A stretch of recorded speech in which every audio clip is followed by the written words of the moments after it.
Okay, so one of the things you want to do if you're really going to annihilate the guy's potential to defend, you got to get whatever it is out of the way first and put enough pressure from the start that the only thing he's thinking about is his well-being, not his escape.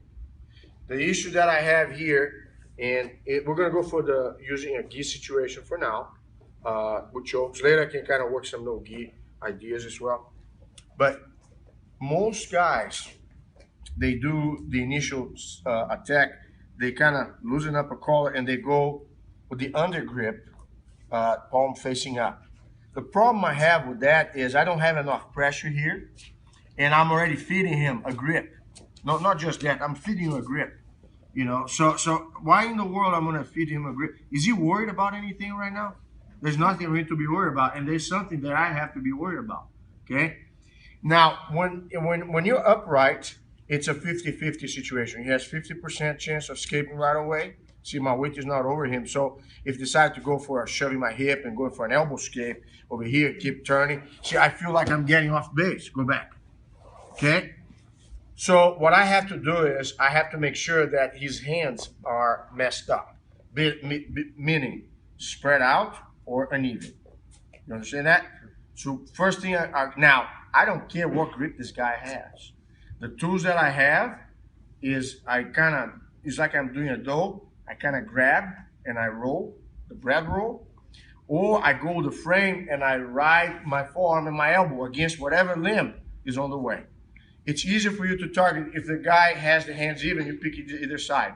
If the guy has one hand on top of the other, you pick the top hand. Is that clear? For the sake of this exercise, do you prefer to be even? That's fine.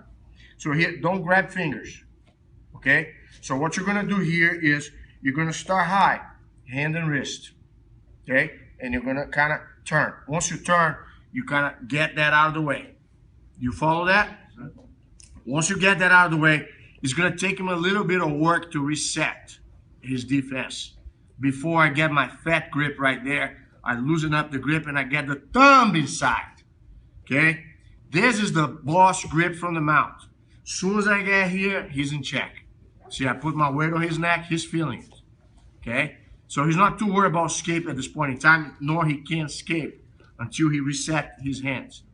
In the meantime, before he does anything, my other hand will come, not with the fingers open. I hold a key, like you're holding a key of a car.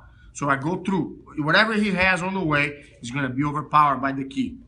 So you see how far my hand is already? Sure. Now I just reset the key and I go back in. Okay? So you get the key through, and then you reset, and then get your fingers in. You follow that? The reason I show that, one of my blue belts had his fingers broken in Pan Am's in California. The guy grabbed and twisted his fingers. So for the sake, okay, from this point on, I'm going to do the key, and then by the time the guy wants to get the fingers are going to be stuck underneath. So here, go back, nutshell, stay heavy, target the hand, start twisting. Here is out of the way, loosen up the collar, get that fat grip with the thumb inside, and your weight, you see how my weight goes? From here, I kind of stay tight. So here, how much do you feel there? Sorry, I'm going to be a little lighter. And here, get the key. Get the key. Once you get that grip there, he's going to try to stop you. He's going to try to block, whatever he wants to do it.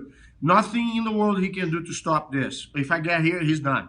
This is not 9 out of 10. This is 20 out of 10. Let's put it this way. But I'll give you the benefit of two things that can happen. Some guys can sneak the hand inside. That means they're going to tap on the wrist squeeze if I keep going. But the other one, go back, they hold your arms and try to pull your arms down in the hope that, they can't stop the lever, which they can. But here, regardless of what they do, this is what I want you to do. You're going to turn your knee in and throw your hip against the elbow. Then you put your body down and start to point. You see how I kind of catch my weight under his arm? I have to make his elbows out like this. Done. If the elbows are out like that, there's no defense whatsoever against any choke. He can only do something if he's here. Okay? So, starting again. Bread roller. Loosen up the grip, boss grip. Pressure right away. Hold the key, turn the key. You can go in and then come back and get in. Okay? Now here, I kind of turn, and when I do this, I put my foot on his hip. You see how far I am? It does not matter what he does, he cannot shake me off. I can stay here until tomorrow if I want to. No elbow escape or oop, I can't overpower this angle. Here right now, he's trying to stop me. Whatever he does, I lift my head and I slide my head to the middle. And as I do, I pull the under grip. Down. You guys didn't see what happened. I didn't squeeze him with both chokes. I stopped his head with one hand, and as I pulled my whole body against the other lapel, which is the under grip lapel. See, he just slices through the guy's neck. Are you guys okay with that? You like the language? All right, let's do it. Make them bleed. So here, heavy, all the time heavy. Sometimes, look, I just kind of facilitate by using my body. You see how I spread his hands out already? I isolate. You know, you see how, no matter what he does. By the way, if you want to go for a key lock, just kind of twist. Here, if he tries to stretch the arm, it's really hard for him to stretch from here. Here we can go, you know, and go for the key lock. I'm fine with it. But we're going for the kill. So once you get the arm out of the way, fat grip, pressure, hold the key, and twist the key deep. Then you go back and get in. Okay? Now, second thing, turn your knee in, put your weight low, and turn up, foot on the hip.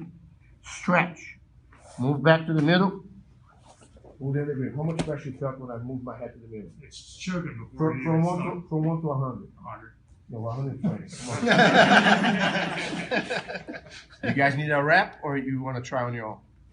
You want one more time real quick? I know, you know, I'm going fast here.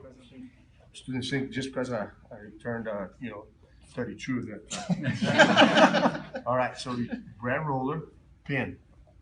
Here right now, don't rush to go with the thumb. Just kind of slap that collar, you know, get the fat grip. I mean fat, like just grab it and squeeze. And here you move your head slightly to the middle because that puts pressure on him right away. Let go of the hand, put the key under. You go with the key first. You see I don't have anything? And then from there you go back and the key kind of pushes. Now let go of the key and grab with the fingers. And the last thing, yeah, here you kind of, look my leg. I point my knee in so my hip, if his elbows are tight, my hip overpowers his elbow and my chest goes down here. My arm and my elbow overpowers his other arm. I put my head on the ground and then my foot on the hip.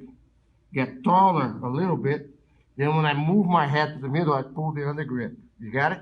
Like right here. You guys ready? Sir. Oh, that's good. All right.